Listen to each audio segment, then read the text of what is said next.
দিঘিতে স্নান করার পর হাওড়াপাড়ার সব থেকে ভালো দিঘি এটা। এটা প্রতিদিন অনেকজন গাধু আসে। এটা গাউ দিলে কি আমি ফসা হয়ে যাম? হ্যাঁ তুই এটা গাধুলে সত্যিকারে ফসা হয়ে যাবো রে। আর এইখানে তো তোকে এই সূর্য একটা গা ধুয়ে আনছি রে, ফসা হয়ে যাবে সেই। হ্যাঁ কিন্তু মুই তো সাঁতারে পারবো না। সাদা কাটা তো সোজা রে, এরম ওরম খালি করবো, এরম করে ঠেলা নড়াবো রে। এরম করলে না সাঁতার শিখে যাবো তাহলে। তাহলে তো হয়ে গেছে। চলো তাহলে গাউছি, চলো।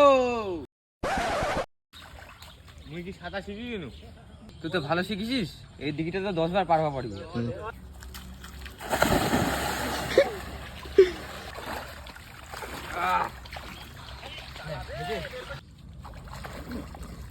দেখ তুমি ফসা হয়ে গেল নাকি?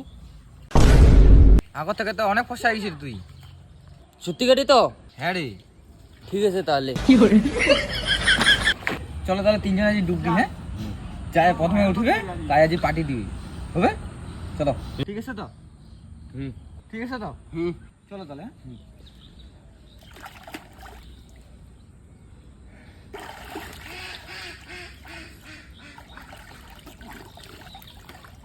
হ্যাঁ তাহলে মোকে খেলবা লাগবে রে। সেই বেলা মুখ তো নাই বেই। ঠিক আছে খেলাম তো, ভয় বসু নাকি?